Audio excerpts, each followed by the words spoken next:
Olá, como vão todos, beleza? Hoje nós vamos falar sobre mais um assunto e mostrar a minha visão, como sempre. Já falamos sobre a não necessidade, né? Não a obrigatoriedade de se escolher sistemas fechados, de sistemas políticos, sociais, qualquer que seja, qualquer coisa. Você não pode comprar um pacote completo e não fazer alterações. Você pode, de repente, criar mecanismos, inserir ferramentas, tirar ferramentas inúteis e por aí vai. Você consegue customizar um sistema. Esse é o melhor jeito de se evoluir sempre, né? Essas coisas em constante evolução. Até a biologia é assim, né? O próprio apêndice que a gente tem está caindo em desuso, vai chegar uma hora que as crianças vão começar a nascer sem um apêndice porque não tem mais necessidade, né? Já falamos sobre a necessidade da escolha, precisamos escolher, tá? Se a gente tem essa obrigatoriedade de ir votar, a gente tem que escolher. A gente vai entrar numa questão hoje que tem o outro lado da moeda. E o que embutem na nossa cabeça de não lutarmos por essas mudanças também, a gente já falou sobre isso, né? No caso da apatia dos bons dá vitória aos maus. Enquanto a gente ficar quietinho, as pessoas vão, os dominadores vão ficar sempre se sobrepondo a gente, né? Estamos aqui em São Paulo, já estamos sofrendo com isso de novo. Passou a eleição, era claro que, né, os dominadores iriam aprontar das suas, né? Historicamente, né, quem estiver assistindo esse vídeo em qualquer época, é só pesquisar um pouquinho. Hoje a gente está no dia 1º de dezembro de 2020. Então a gente vai falar sobre a questão assim que os países onde tem ditadura não existe, que é a democracia. Como o próprio Churchill dizia, né, a democracia ela não é perfeita, mas é a única que funciona, né? E não é porque ela funciona que não pode ser melhorada. Na minha visão, né, o que a gente tem de problema com relação à democracia? É mais ou menos como o comunismo prega, igualdade e pronto. Eu não acho que todas as pessoas deveriam ter direito ao mesmo peso no voto. Isso é uma opinião minha. Ok? O voto ele deveria ter pesos diferentes. Aí vocês vão falar, pô, porque o que a gente vê justamente, eu vou explicar durante o vídeo e vocês vão entender o que eu quero dizer. Na minha burra opinião, o voto ele deveria ter alguns parâmetros. Eu vou conversar com vocês a respeito desses parâmetros, né? Como eu disse, a igualdade absoluta ela é utópica, não se pode. Na minha concepção, o voto deveria ser inicialmente facultativo. Se eu quiser ir votar, eu vou, com restrições sociais e políticas. Se eu não for, eu não vou gozar de todos os mesmos direitos de uma pessoa que vota, uma pessoa que escolhe o futuro do seu país e tudo. Tem algumas restrições. Quais seriam essas restrições? Eu poderia não prestar concurso público, eu poderia não fazer algumas outras coisas que hoje até, em alguns âmbitos até existem. Mas a questão do facultativo, o que isso ia causar? Ia causar uma questão assim, menos pessoas iriam votar sem o conhecimento específico. Muitas pessoas vão votar só porque é obrigatório. Não sabem nem o que estão fazendo lá, né? Vão votar e nessas de ir votar obrigadamente, né? Por obrigação, elas acabam votando em qualquer um. Pega o primeiro santinho que vê lá na boca de urna e vota. Infelizmente é o que acontece. Eu não estou inventando nada. Se vocês olharem, vocês vão ver casos aos montes com relação a isso. Essa é a primeira coisa, o voto facultativo, certo? Eu acho que o voto também deveria ter uma outra característica, que é o censitário. O que é um voto censitário? Pouquíssima gente sabe o que é. Mas é um voto para pessoas que elas estão habilitadas a saber o que estão fazendo. Você não pega um Uber que não tem carteira de motorista. Você não vai num médico que não tem o CRM correto. Você não deixa um pedreiro só construir a casa que você vai morar. Tem que ter um engenheiro. Piloto de avião tem que ter o brevet. Porque para votar, as pessoas não precisam ter um conhecimento um pouco mais específico. Não precisa de faculdade, pós-graduação, não. É só conhecer o que vai fazer na urna, né? Conhecer os cargos, as prerrogativas de cargos, né, as suas reais obrigações após dar esse voto, né? Então isso é muito importante, é o saber votar, é qualificar melhor o eleitor, né? A pessoa que quer ir lá votar, ela vai se qualificar, ela vai saber, pô, quero mudar o meu país, quero fazer escolhas melhores, né? E vai fazer isso, chama voto censitário, eu acho muito legal. Outra coisa que pode colocar nesse voto censitário é a questão de peso do voto em relação ao Estado, isso para as eleições federais. Como, por exemplo, cada Estado, dependendo da sua representatividade, ele tem um número de deputados federais. Só senador que eles são todos iguais, todo mundo tem 3. Mas a Câmara de Deputados, cada Estado tem a sua representatividade, tem um número de deputados que você coloca lá. Eu acho que para melhorar isso, o voto para cargos executivos federais, eles deveriam ter o peso do Estado e deveria ter o peso no Estado com relação à renda per capita do Estado que ele está sendo colhido, aquele voto. Por exemplo, o voto de São Paulo, ele ter um peso um pouco maior, não vou dizer muito, mas criar uma fatoração para isso, para que o voto de São Paulo tenha um pouco mais de peso do que, por exemplo, o voto do Amapá. Nada contra o povo do Amapá e nem sobressaindo o povo de São Paulo. É uma questão de matemática. Quem manda mais na sua casa? O seu pai que sustenta a sua casa ou você? Quem manda mais na sua casa? Sua mãe que mantém ela organizada ou você? Quem manda mais no seu trabalho? O seu chefe que tem um conhecimento maior ou você? Vocês entendem o que eu quero dizer? Então, o cara produz, o cara eu acho que ele deve ter um contraponto, né? um a mais nessa questão.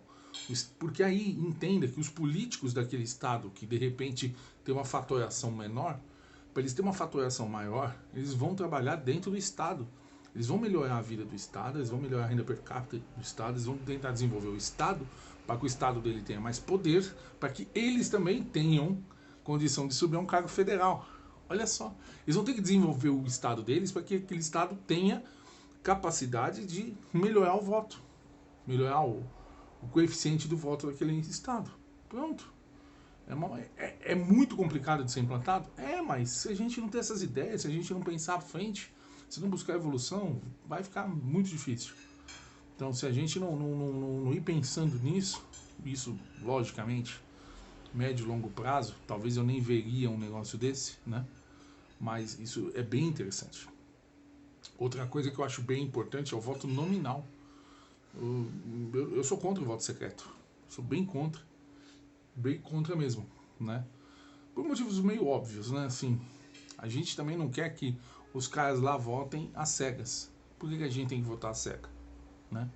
Eu acho que isso ajuda em outro fator, mas é o próximo assunto.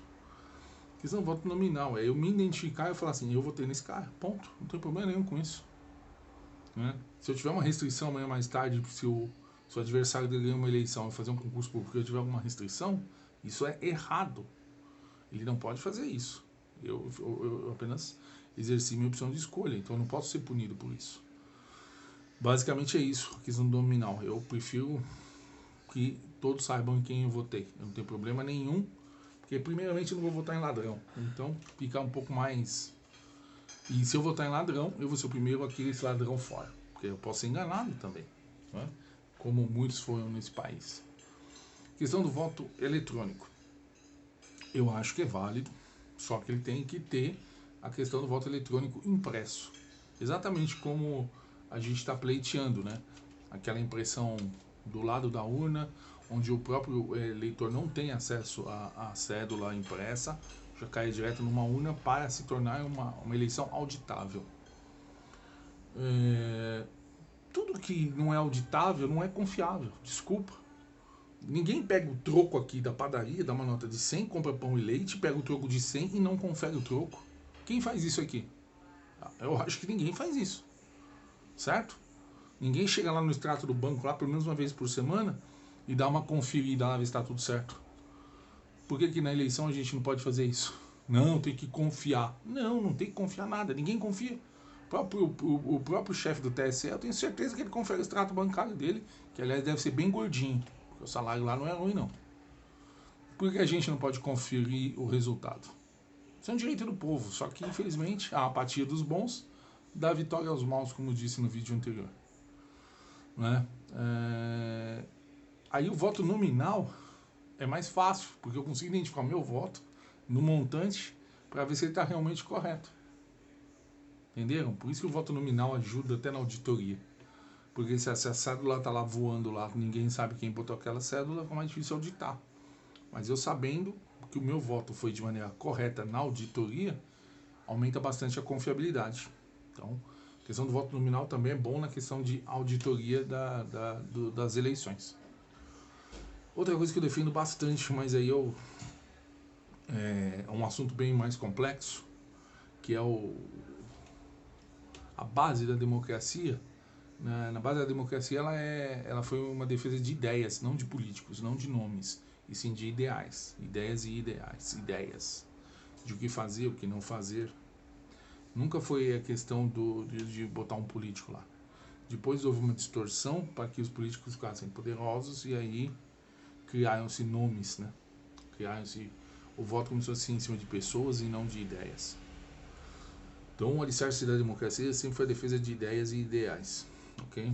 Então a partir disso eu sou um cara que eu gostaria muito de ver isso no Brasil ou em qualquer democracia sólida, a questão da candidatura independente, que seria o quê? Eu como pessoa física conseguir me candidatar a qualquer que seja o cargo, sem precisar me filiar a um partido, sem eu precisar comer na mão de ninguém, né? Então basicamente é isso. Candidatura independente é isso, é eu poder meter a minha cara sem estar atrelado a nenhum partido nem nada. O que isso traz de bom? Eu como pessoa física eu me torno muito fraco. Eu não vou ter, eu vou te explicar o fraco, tá? Eu vou ter que ser bom para ser forte com o meu povo, com o meu eleitorado. Eu não vou ter uma máquina de partido que me dê sustentação atrás. Mesmo eu fazendo merda, que vai me subir por votos inexpressivos, só porque um tiririca conseguiu muitos votos, eu não vou subir nas costas do tiririca tendo poucos votos. Né? Acho que vocês entenderam a questão da candidatura independente. É por isso que eu defendo ela com unhas e dentes. Então, basicamente é isso, gente. A democracia, ela não é de todo ruim, também não é de todo boa. A gente pode melhorar ela com essas ferramentas. E é isso que eu penso e isso que eu ultimamente ando pautando nas minhas discussões pessoais, sociais, nas minhas redes sociais. Eu sempre, a questão do voto censitário, há muito tempo eu já tento colocar isso na cabeça das pessoas. A questão do voto nominal foi muito com a questão do voto impresso. Não adianta também se jogar lá e... Eu tenho certeza que muita gente não vai nem conferir o voto impresso. Então, é um pouco mais complicado. O facultativo é que é o mais complicado, né? De se entender, porque eu mesmo disse que as pessoas têm que fazer escolhas, né? Tem que fazer escolhas, ok? Mas você deixando o voto facultativo para as pessoas que compram votos e que se vendem, o voto acaba ficando mais caro, porque se a pessoa ela tem o direito de não ir votar, então ela vai cobrar, teoricamente, ela vai querer mais coisas para ir votar. Então o voto acaba ficando mais caro para essas pessoas que querem comprar, né, e mais difícil de vender também. Então a gente mata essas pessoas que normalmente usam esse artifício de comprar votos, né? Então basicamente é isso. A questão da igualdade absoluta é utópica, então a gente tem que criar essas ferramentas, tem que melhorar nossos eleitores na base, né? Melhorar quem vota, a massa que vota. E depois, com o tempo, a gente acaba melhorando os candidatos também nessa questão da candidatura independente. Tá bom? Então, eu acho que eu passei um recado legal.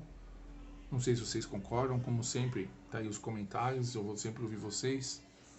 Né? Tento atualizar sempre, todo dia. Vejo se tem alguma coisa. Então é isso. Tá bom, pessoal? Muito obrigado. Hoje foi um pouquinho mais curto. Eu pretendo sempre resumir máximo o assunto. mas isso é a democracia com essas ferramentinhas anexadas, eu acredito que ela se tornaria mais justa e mais eficiente. Tá bom? Obrigado a todos.